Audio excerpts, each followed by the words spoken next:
국내 총생산 대비 국가 채무 비율 49.1%래요. 그런데 2029년 58% 가까이 올라가게 되는 그런 재정 전망을 이재명 정부에서 지금 짰어요. 2030년에는 국가 채무 규모가 2,000조 원에 육박하고 GDP 대비 국가 채무 비율이 60%를 넘기게 된다는 게 지금 이게 정부에서 내놓은 전망이에요.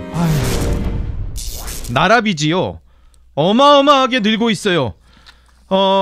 이재명 집권 4년 기간 동안 500조 원의 빚이 늘어날 것으로 지금 예상이 돼요 지금. 네, 그러니까 이재명 대통령의 재임 기간 동안에 나라 빚이 500조 원 가까이 더 불어날 거다. 이런 전망이 나와가지고 좀 논란이 되고 있는 거인데요.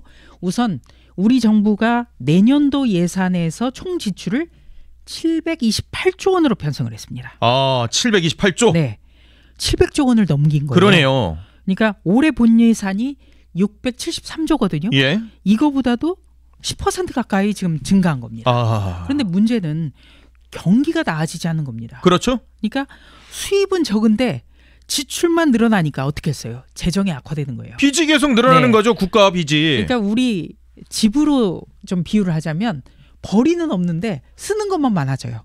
그럼 그 가게는 파산하는 거죠. 그럼요. 당연히요. 우리나라가 지금 이 파산 지경에 지금 이르고 있다는 거예요. 실제로 지금 국가 채무 비율이 국내 총생산 대비 국가 채무 비율 지금은 49.1%래요. 그런데 2029년 58% 가까이 올라가게 되는 그런 재정 전망을 이재명 정부에서 지금 짰어요. 2030년에는 국가 채무 규모가 2,000조 원에 육박하고 GDP 대비 국가 채무 비율이 60%를 넘기게 된다는 게 지금 이게 정부에서 내놓은 전망이에요. 벌이보다 씀씀이가 더 커지면서 국가 채무가 이렇게 눈덩이처럼 불어가는데요. 이게 참 아직도 재정 당국은 괜찮다는 말만 되풀이를 하고 있어요. 아니 이게 어떻게 괜찮냐고요. 참 걱정입니다. 그래서 우리 젊은이들은 나도 모르게 내가 진 빚이 계속해서 늘어나고 있는 거예요. 그러니까 2030이 자꾸 보수화되고 있다라고 표현이 나오는데 이런 얘기를 들으면 보수화가 안 되겠냐고요. 태어나자마자 내 빚이 계속 이게 늘어나고 있고 내가 갚아야 되는 거잖아요 사실은. 아니 보수화가 된다기보다 이재명 정부나 더불어민주당에 대해서 반감을 가지면 극우다, 보수화된다 이렇게 비판을 하고 있는 것 자체가 말이 안 되는 거죠. 그러네요. 상식선으로 가는 건데 참나. 그런데 이렇게 이 재정이 계속 늘어나는 이유 가운데 하나가 뭐냐? 안 그래도 소비 쿠폰으로 퍼주기 논란들이 계속 있는데 더 퍼준다는 거예요. 주 4.5일 하는 중소기업 직원들 1인당 월 20만 원에서 25만 원 지원하겠대요. 네, 주 4.5일제를 도입하는 중소기업들에게 직원 1인당 20만 원 내지 25만 원을 지원하는 장려 정책을 쓰겠다. 지금 이재명 정부의 대표적인 공약입니다. 그런데 문제는요. 4.5일 하면 좋죠. 그럼 가령 TV조선이 기자들에게 4.5일만 근무를 하게 하려면 그만큼 배를 이상의 인력을 뽑아야 되는 거죠. 그럼요. 우선 당장은 좋지만 그렇다면 과연 언론사가 운영을 할 수 있겠어요? 어렵죠. 지금도 어려운데. 우리 지금 주 5일제도 허덕허덕 한다고요. 그럼요. 그런데 주 4.5일제도 굉장히 얼핏 보기에는 굉장히 달콤하지만 이거를 실현하려면 그만큼 엄청난 돈이 들어가요. 그럼요. 그거 지금 다 국채 발행하겠다는 거잖아요. 기업이 부담해야 되는데 그럼요. 그 기업에다가 어떤 상여금의 일환으로 국가가 보너스를 기업에 주겠다는 거예요. 그 재정은 우리 국민에게서 나오는 겁니다. 참나. 그런데 지금 나라의 고가는 계속 비어가고 있는 거예요. 그렇죠. 그게 문제입니다. 나라 고가는 비어가는데 재정당국에서는 이재명 정권에서는 괜찮아 그거 생산성 있는데 투자해가지고 그거 투자금 잘 회수하면은 빚 좀 줄 거야 이렇게 얘기만 하고 있는데 그렇게 쉬운 거면은 여태 다른 정권은 안 했겠냐고요. 그렇게 쉬운 거면은 누가 빚 졌겠냐고요. 가장 중요한 것은요. 기업하기 좋은 환경으로 바꾸고 규제를 철폐해서 기업으로 하여금 근로자에게 줄 수 있는 월급을 높이는 방안이에요. 그게 제일 좋은 네, 거죠. 그렇게 돼야 되는데 예. 지금 우리는요 노란봉투법 같은 악법으로 인해서 기업을 옥죄는데 그렇죠. 예, 그런 비용을 국가가 세금으로 지원을 해주겠다는 거예요. 그러니까 나라 국가는 비다못해 이제 완전히 파산 지경으로 가는 거죠. 그럼요. 이게 예산이라는 게 이재명 대통령 혼자 거가 아니고 이재명 정권 거가 아니고 우리 국민 거잖아요, 사실은. 그러니까 전국민 소비 쿠폰 발행도 이번에 발행했을 때 12조 원 정도가 들었다고 해요. 예. 근데 또 9월에 또 준다는 건 아닙니까? 그렇죠. 2차로.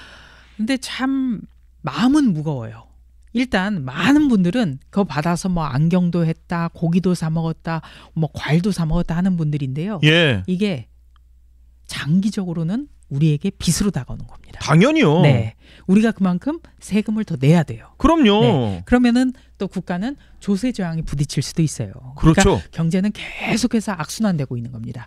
그러니까 지출 규모를 줄이고 나라 곳간에 맞게끔 씀씀이를 줄여야 되는데 곳간은 비었는데 씀씀이는 더 늘려가지고 예. 지출 규모를 700조 규모로 한다니까 참 어이가 없는 거예요. 이게 많은 분들이 이전에 그래서 국가 재정 파탄 그리고 이게 퍼주기 정책들이 계속된다면 진짜 제2의 베네수엘라가 될 수도 있다 뭐 이런 얘기들을 하기도 하셨었어요. 물론 대한민국이 당장 그렇게 되지는 않을 가능성이 높긴 하지만 그런 우려가 나오고 있는 게 바로 이런 문제들이거든요. 네. 결국 재정 문제잖아요. 그리고 또 걱정되는 건요.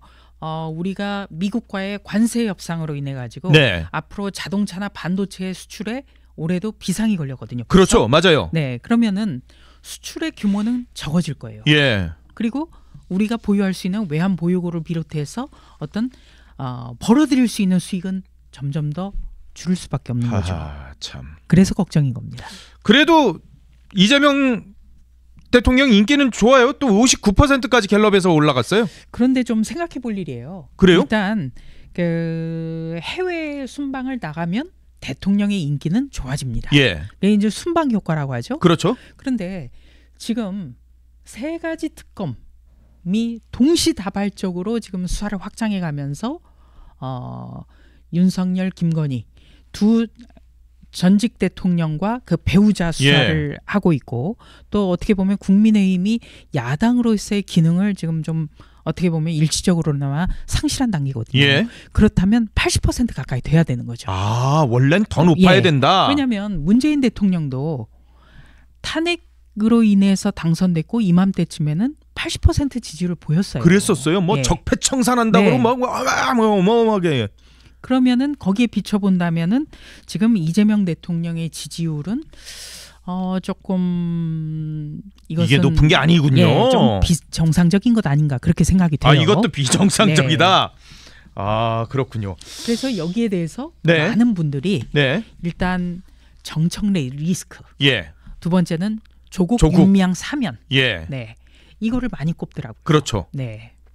그런데 그래서- 이분들은 앞으로도 맹활약하실 가능성이 높잖아요. 그래서 이재명 대통령이 그 여당 여권 내의 어떤 그 분열 때문에 굉장히 여러 가지 리스크에 처할 위험이 있다. 그렇군요. 그래서 우상호 정무석이 여권 리스크 문제에 대해서 굉장히 여러 가지를 염두에 두고 투입했을 거다. 이런 분석이 나오는 거죠. 그러네요.